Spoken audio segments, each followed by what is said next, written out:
Welcome to God and Man. I'm your host, Sam, and I'm very glad that you can join me for today's episode.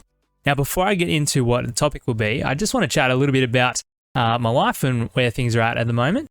So I'm at college and life has been pretty busy. Third year of theological college, and I've been writing essays nonstop. On top of that, I also broke my foot. I broke my foot. I was playing touch footy and I was running and it broke. It broke. It made me feel really old. Like, who breaks their foot running? Surely, you have like a tackle or you're doing some sort of sport or you're at the gym. No, I literally just ran and it broke. So that's meant I've had to catch up on a lot of college work and a bunch of other things. So it's made me very busy over the past couple months. I've wanted to do more work on more episodes, but I've finally reached a time where I'm actually not too busy, so I could work a bit on the podcast. Speaking of which, the topic for today is leadership. What is it that makes a good leader? And I'm going to be taking a bunch of what I talk about from things that I've researched over the week. And one particularly interesting fact I found was that there are over 60,000 books listed on sale on Amazon with the title Leadership or some sort of derivative of that title. 60,000 books. Why so many? Why so many? So I think everyone has an opinion on leadership, right? Yet not everyone has a good opinion, or an educated one at that. Almost all people have sat under someone's leadership and know that there's something about their leadership that they liked and other things that they didn't like. People's favorite thing to do in the workroom, right, is chatting smack about their leaders, about their boss, complaining. Everyone loves to do it. I worked in the Army Reserves, and I tell you what, we love to complain about our leadership in the Army.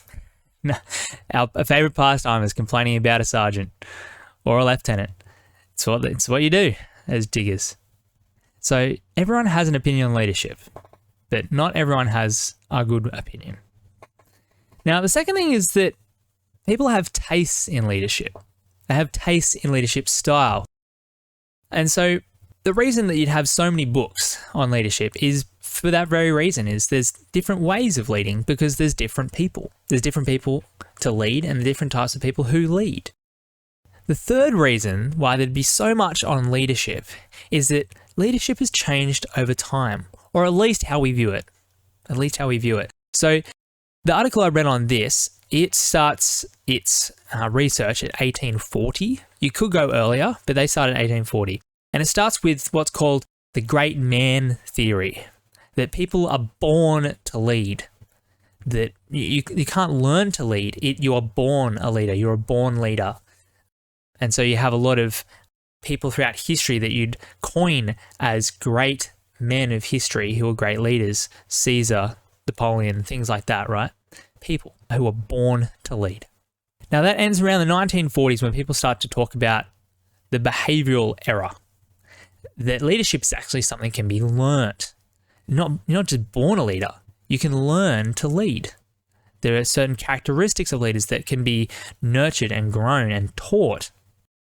And so there was a particular era in the 1940s, 50s where this was thought about, and it was pretty rigid. There was a pretty rigid set idea of what a leader looked like. It had these particular traits and that was a leader. If you didn't have those traits, you weren't a leader.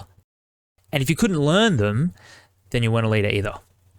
Now this transitioned quickly in the 1960s to the situational era in leadership, where styles of leadership needed to fit their context. And so the best leader didn't necessarily have to fit into a particular category or certain attributes. So there were common thread throughout them. Particularly the best leaders were those of adaptable ones. They could change depending on situations, which made them the best leaders. And then that leads into the 1990s, which they called New Leader Era in leadership.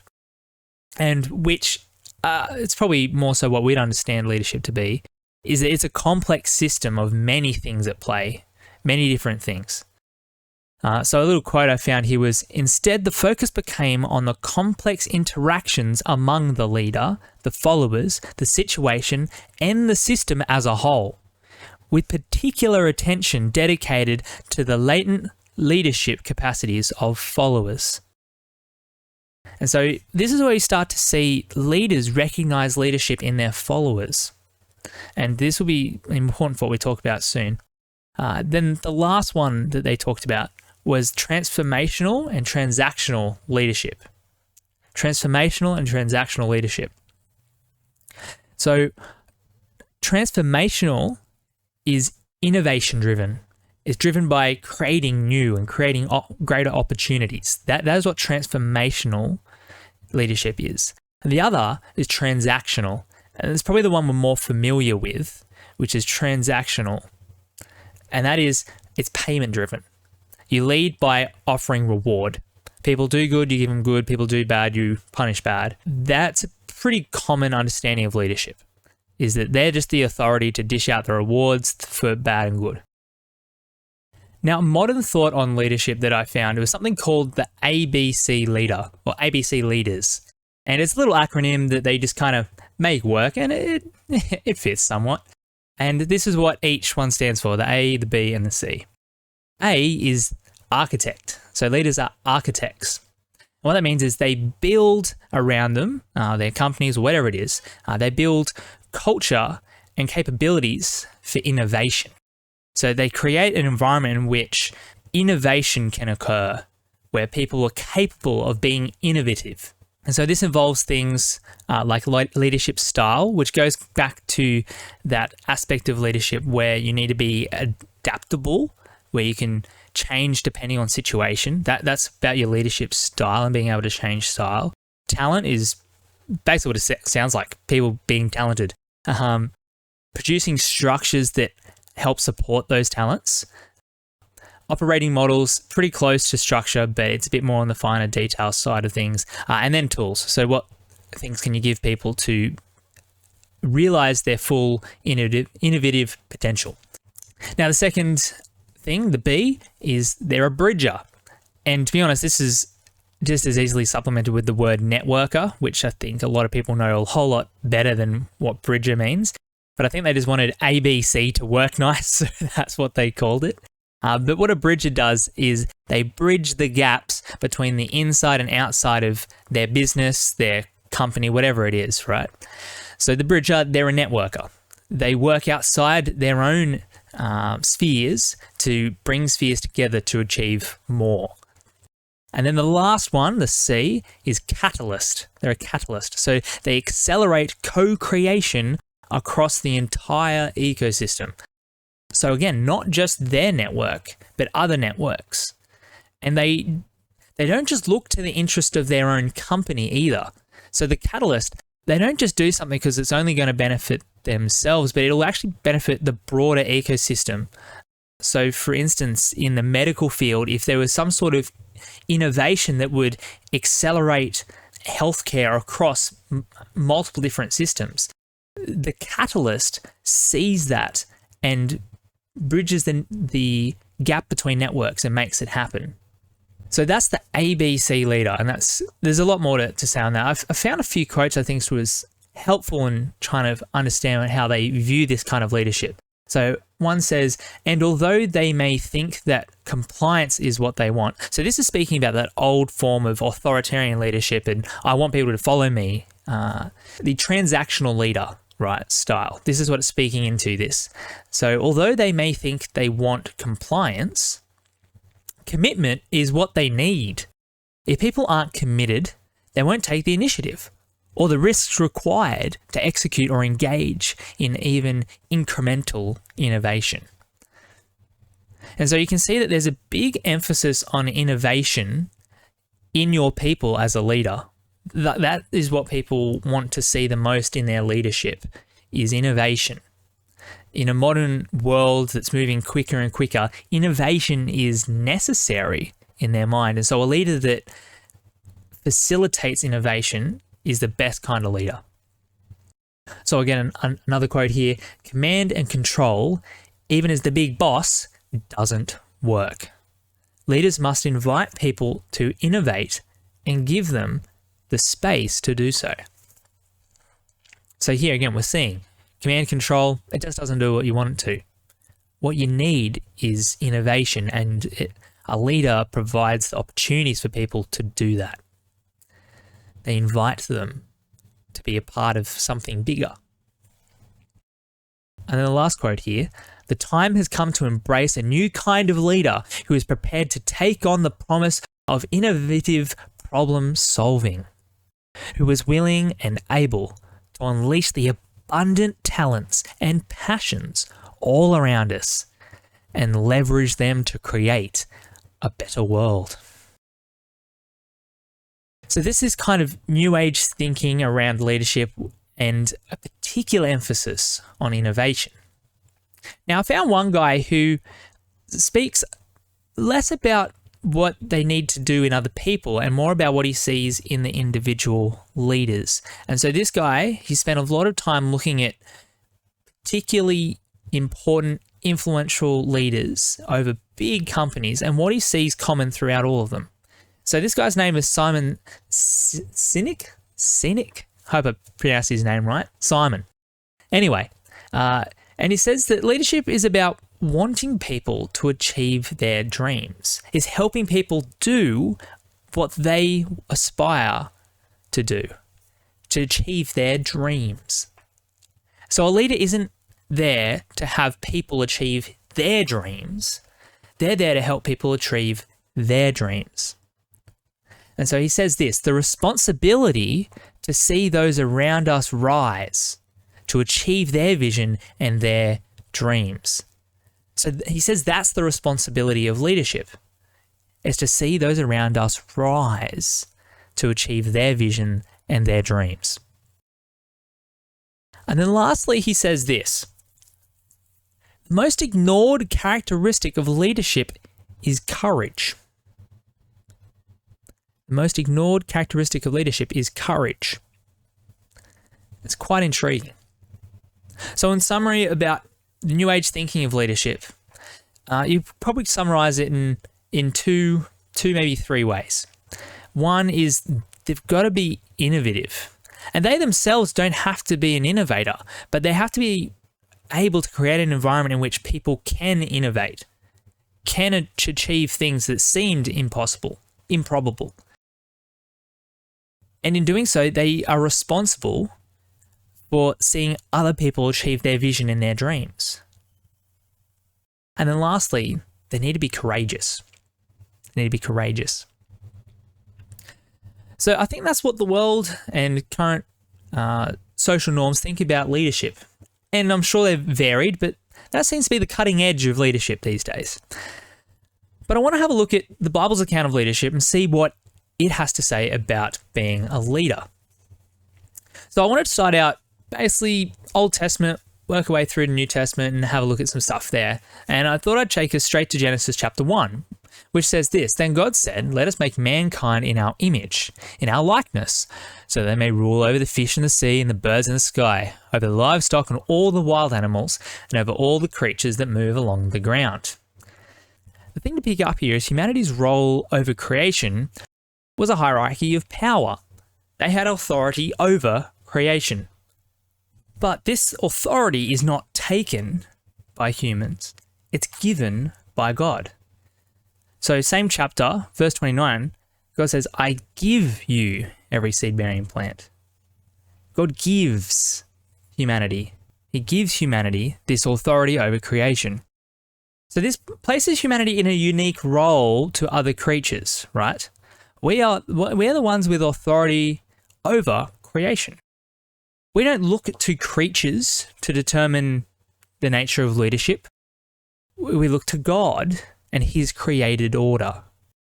How lions lead a pride is not an example of us of how to lead other people. We can't look to animals and how they lead their kind to figure out how we lead our kind.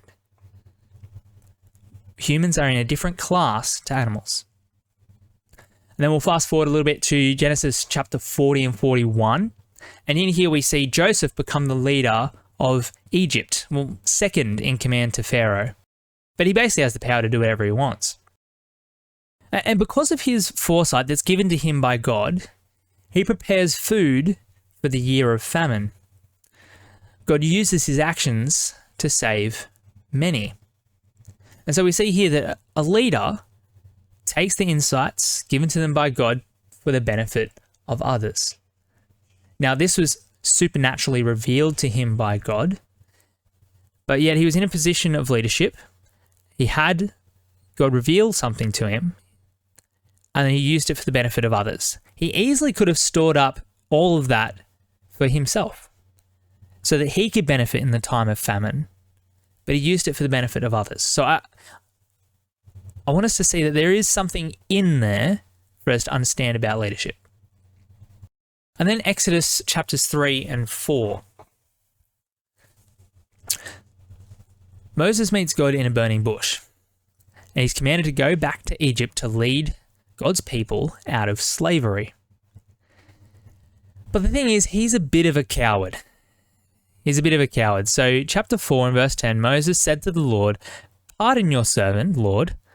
I have never been eloquent, neither in the past nor since you have spoken to your servant. I am slow of speech and tongue." And then verse 13, he says, "Pardon your servant, Lord. Please send someone else." So Moses, he isn't that well spoken, and he definitely isn't that courageous. So Moses, he isn't very well spoken, and he definitely isn't very courageous. And so I think in most ways that we describe leaders, Moses doesn't really fit the bill. He just doesn't. Yet God does use him. All right, there's many examples in the Old Testament, but I want to jump to New Testament now. So in Luke 12 and verse 1, Jesus here is warning his disciples about the leadership of the time, the religious leaders, the Pharisees. He says, "Beware of the leaven of the Pharisees, which is hypocrisy." So leaven being yeast, it's the thing you put in bread to make it rise, right? You put a bit in the batch, you work it through, and the whole thing rises. So when he says, "Beware of the leaven of the Pharisees," he's saying, watch out for just a little bit of these guys, just a little bit of their hypocrisy, because they'll work their way through all of you, and you'll all be hypocrites. So God's people are to not be like the Pharisees. They aren't to be hypocrites. And in particular, it's very important that the leaders of God's people, or God's people who lead, aren't to be hypocrites. In particular, because the hypocrisy of a leader will spread throughout an entire group of people. That's the significance that leaders have on people. All right, and then we'll jump to Mark 8, chapter 15. And in here, Jesus is, again, warning his closest disciples about the Pharisees. And he says, "Watch out, beware of the yeast of the Pharisees and the yeast of Herod." And so this is a particular example of him warning his close disciples who would become leaders of the early church. He is warning them in particular about the yeast of the Pharisees. So just want to double down on how significant it is as a leader. Don't be a hypocrite. Don't say one thing and do another. Many times Jesus rebukes the Pharisees because they say one thing, they do another. They're whitewashed tombs. They're white on the outside, dead on the inside. Hypocrisy. Watch out for it in leadership. Now, 2 Corinthians chapter 4, verse 2 says this, "Therefore, having this ministry by the mercy of God," this is Paul, by the way, speaking of the ministry he's been given. "So having this ministry by the mercy of God, we do not lose heart, but we have renounced disgraceful, underhanded ways. We refuse to practice cunning or to tamper with God's word. But by the open statement of the truth, we would commend ourselves to everyone's conscience in the sight of God." So Paul, one of the apostles, states that he didn't use sneaky, disgraceful, underhanded ways to persuade people to do what he wanted. No, he just set forth the truth plainly. It is what it is, right? So in leadership, if you don't use sneaky, disgraceful, underhanded ways to persuade people to do what you want them to do, you tell the truth. You speak the truth. And the last passage I have here for us is Matthew chapter 20, verses 25 to 28. says this, but Jesus called them to him and said, you know that the rulers of the Gentiles, that is those who weren't Jews at the time, the Lord of the Gentiles ruled over them, and the great ones exercise authority over them. It shall not be so among you. But whoever would be great among you must be your servant. Whoever would be first among you must be your slave. Even as the Son of Man came not to be served, but to serve, and to give his life as a ransom for many. The big point about leadership here that Jesus is making is that those who want to be a leader prepare to sacrifice, prepare to serve. You are to be the servant or slave of all. That is what a leader is. They sacrifice. So concluding, pulling some of these things together and thinking about what does it mean to be a leader from a biblical perspective, well, we see that leadership is God-given. Authority comes from God. So to be a leader, whether that is in a Christian setting or in a work setting, if you're the boss, you need to realize that you're there because God has put you there. And so another passage I didn't look at, but would be very helpful if you would like to, is Romans 13, verses 1 to 7. And it speaks about how all authorities are there because God put them there. They are God's servant. So if you're in leadership, you have a particular role that has been given you by God. Now, there's a certain fear, a reverence that should come along with that role, and don't take it lightly. But we're also not to be hypocrites. You don't say one thing and do another. You must live a life of truth, not deception. People should be able to trust you with their life, their money, and their wife. That's the kind of leader people want. One they know they can trust with absolutely everything. That they aren't just wearing a mask. So in leadership, don't be a hypocrite. And then one of the most important points of leadership of all of them is sacrifice. Leaders sacrifice. They sacrifice their own desires, their own interests, money, time, energy, all of it. They sacrifice for others. Put others before themselves. So have you noticed anything about what it takes to be a leader here? An overwhelming majority of it talks about the character of the leader. It's not about what they're able to do, what they're competent at. It's about their character. I mean, take Moses for the example of someone who couldn't speak very well and was a coward, right? We wouldn't say he was be a good leader, but yet God used him. It was the character of the person. If you read a little bit of Moses' story, you know he had a deep heart for his people. The most important aspect of leadership isn't what you're able to do, isn't the structures that you're capable of building, isn't the ability to innovate, doesn't make you a good leader. The ability to facilitate spaces for other people to be innovative doesn't make you a good leader. It's your character. It's can they trust you with their life? Really, if you want to be a good leader, you've got to be a good person. And see, that's why Jesus is so significant, because he is the person that people choose to follow. He is the leader that people choose to follow. Why? Because he was a perfect person. He was the perfect leader. So we can hope to be good leaders, to do well, to be a good person in our character and lead well. But the thing is, we're always going to fail. We're always going to fail. We'll never make the mark and be a perfect leader. And so, in addition to the character of a leader, we need to add forgiveness. Leaders themselves recognize that they need forgiveness because they're not perfect. But they also recognize that in those they lead, they need to be forgiving too, as well, just as their Lord has forgiven them. So to summarize it, I'd say that there are two big principles for leadership. You can pin them on your fridge, set them on your lock screen, wherever it is. The first one would be self-sacrifice. Self-sacrifice. And I think tied up in that one would be not being a hypocrite, in that you don't put on a mask to benefit yourself. You set the truth plainly, not to get better accolades amongst people. Actually, if you tell the truth, people are probably going to hate you for it. It's about self-sacrifice. So I'd tie not being a hypocrite up in self-sacrifice. So that's that first principle, self-sacrifice. The second principle, forgiveness. Recognizing yourself that you need to be forgiven. You aren't going to be a perfect leader. And that those you lead will also fail, not meet the marks, not do what you want them to do. And you need to be able to forgive them.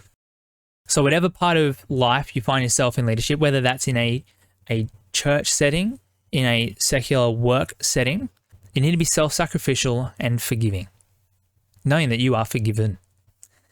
Now that'll look a little bit different in how it plays out in the people you lead. They may not be Christians, but the principles still apply. And the way you live out your leadership can actually have a very significant impact on how people view your Lord. And so these two principles for leadership apply both in church settings and in secular workplaces. Well, thank you for listening. It's been great digging into leadership with you guys. Now, in future episodes, I'm planning to do a bit more of a mixture of cultural insight like we've been doing so far, and also throwing in some just exclusive Bible explanation. Just open up a book of the Bible, let's go through a chapter at a time and just have a look what it says. So I'm keen to throw a bit more of that in here in this podcast as well. So that's the plan. And I'm not sure what I'll go through. If you have suggestions, feel free to send some through. But for now, I'll catch you on the next episode of God and Man.